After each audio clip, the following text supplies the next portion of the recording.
Nobody can ever lie to you again in your real estate investment journey if you know these little things I'm about to tell you in this video.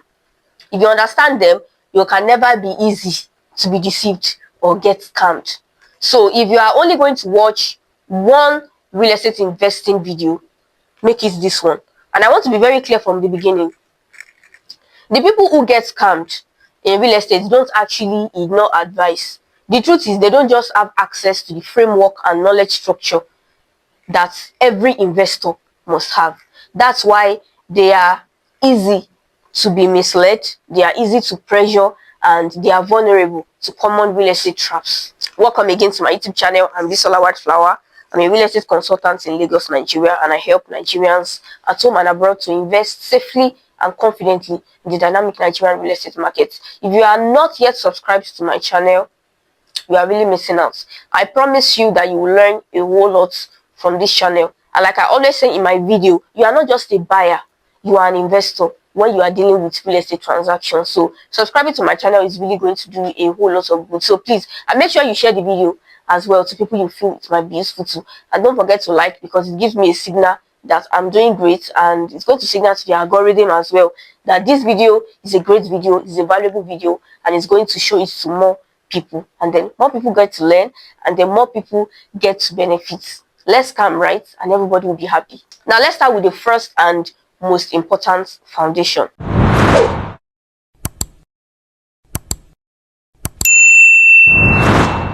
Documents are not the same as ownership. Not every legal paper in a real estate transaction is a title. Think of it like buying a car. Okay, having a receipt from the dealership is great. It proves that you paid.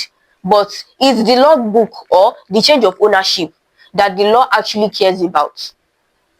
In the world of real estate, we have transactional documents and we have title documents. I am going to break them down right now so that you will know that probably the papers you have don't actually prove that you own the land you bought. First, let's look at the documents you get during the buying process. These are very important. You absolutely need them, but they are evidence of a deal. They are not proof of ownership. Number one, the receipt. This is the simplest one.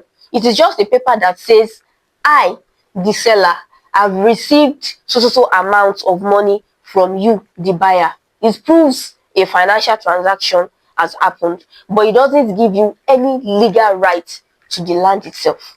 And like I always say, a receipt alone does not stand for you in court in real estate transactions.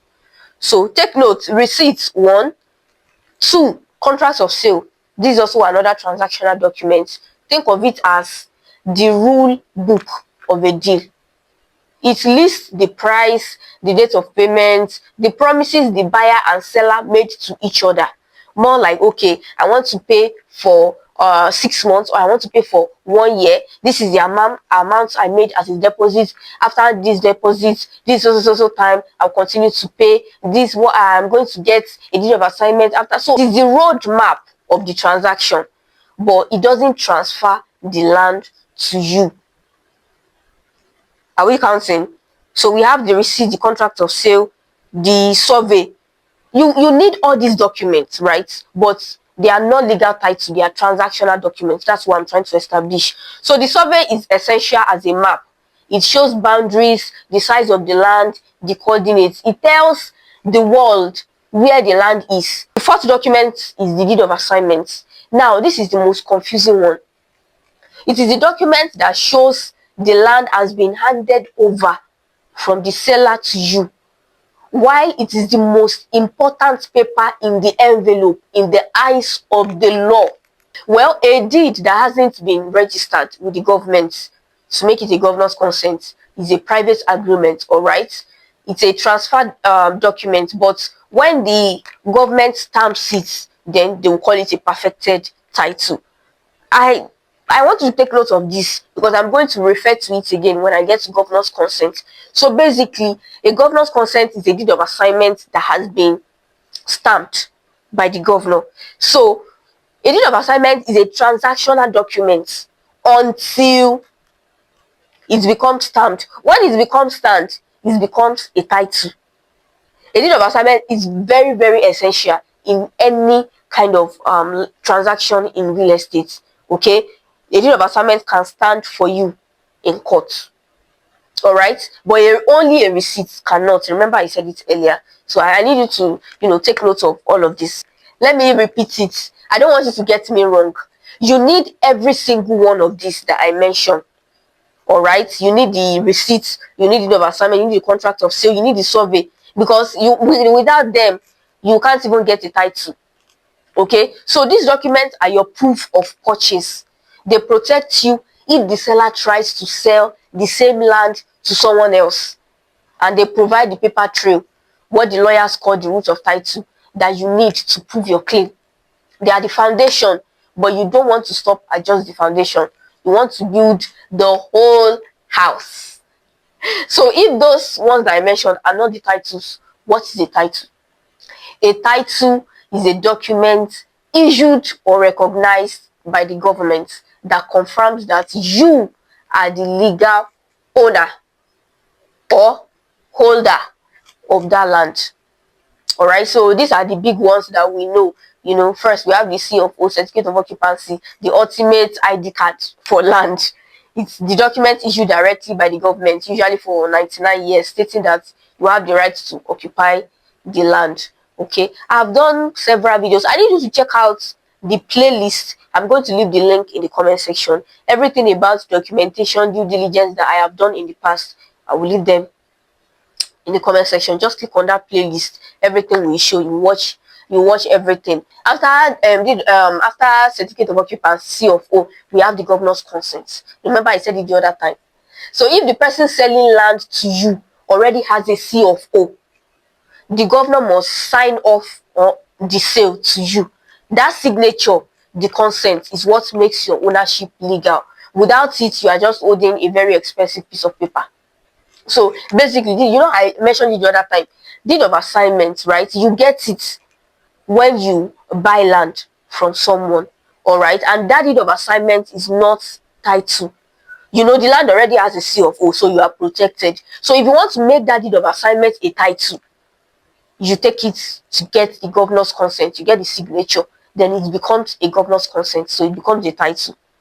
Remember, I said it, that even if those documents are transactional documents, they are what you actually need to do what? To, get a title.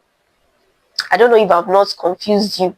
I just pray I was able to convince and not confuse you. So now let's move on to the third title, popularly known. The third title is the Gazette. This is like the government's official diary.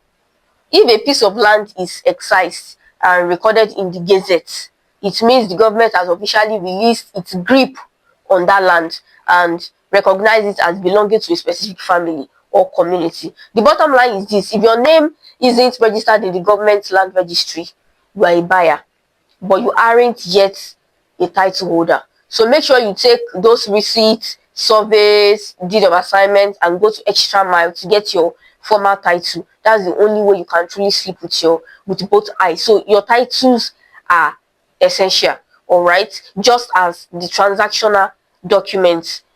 Inside that playlist that I mentioned earlier, there is government allocation, Excision, Gazette, comparing Excision and government allocation. Which you will see a couple of videos there, about 7 or 8 of them. If you check them out, you get more knowledge about your land titles. You see, if you have all this knowledge, don't worry, nobody can scam you. In this Lagos real estate, they can't scam you. That's just the basic thing you need to know. Okay, now that we've established the titles and the transactional documents, we are going to go deeper, because understanding land title is just the beginning. This is the part of real estate that actually keep people awake at night. If you don't understand the difference between committed acquisition, global and global acquisition, you aren't just buying land, you are gambling with your life savings. And as an investor, your security of capital, security of interest is very important. So to understand this, you first have to accept one reality. According to the law, the Land Use Act of 1978, the governor of the state owns the land. According to that act, all land is vested into the hands of the state government. Okay, so when the government decides they might need a certain area for future development and they put reserved tag on it, it is called acquisition. Reserved, they have acquired it. But there are two different types of these reserved tags that I'm talking about. We have the maybe and the death sentence. I mean, the reserved land can be under maybe and it can be dead, no way. Now let's look at global acquisition, the maybe land. Imagine the government looking at a map and saying, we don't have a plan for this 1,000-acre forest yet, but let's keep it in our pocket just in case. Just in case. Maybe we will use it. Maybe we will not use it and release it later. Maybe we will not use it and we'll allocate it. That is global acquisition. The land is acquired by the government, but it hasn't been committed to a specific project. Can you see the difference? In many cases, people have already built houses on this kind of land. Sometimes governments decide to release part of that land to the local villagers or families who lived there originally, and that process is what we call excision. Don't forget to check out the links I mentioned. Once land is excised, it is free from acquisition, okay, and you can get a proper title for it. If you bought land that is under global acquisition but it has not been excised, you aren't necessarily doomed. You may be able to escape if the government does not need the land. You can go to the government and say, I've already built here, how much do I owe you to make it legal? You are definitely going to pay a huge fee. The government will give you their blessing and you get proper documents. It is expensive, but it is a way out of global acquisition. It is popularly called rectification or regularization. But you see the other part, death sentence, committed acquisition. You see that it's different from just global acquisition. This is where the story turns into a nightmare.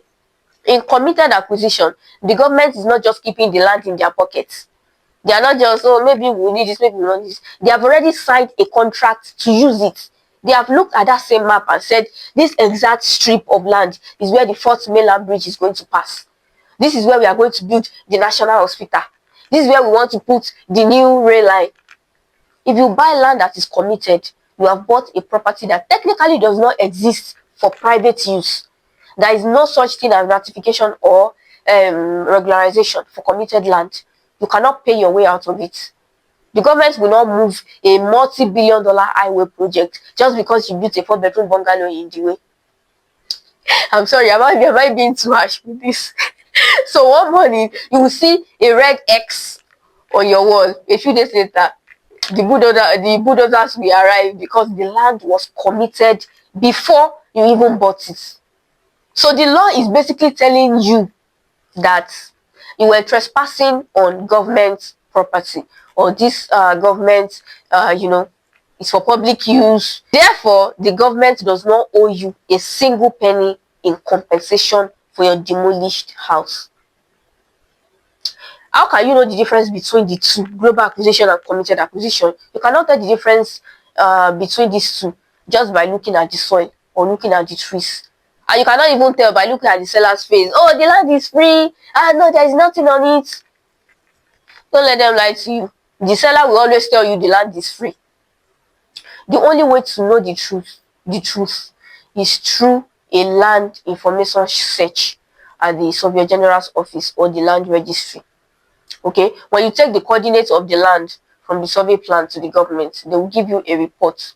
It will say one of these three things.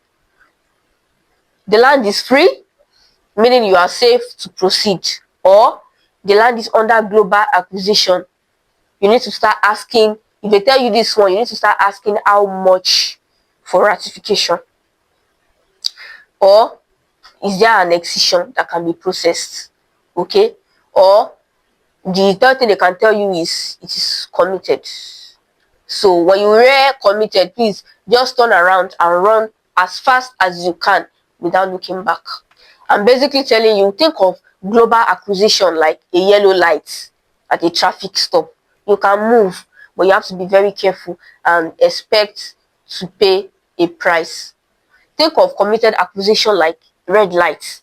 If you drive through it, you are going to crash, and it will entirely it's going to be entirely your fault in the eyes of the law.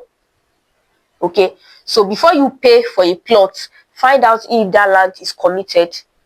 If it is, no receipt, no deed, no contract in the world will stop the bulldozer when the government is ready to build their road.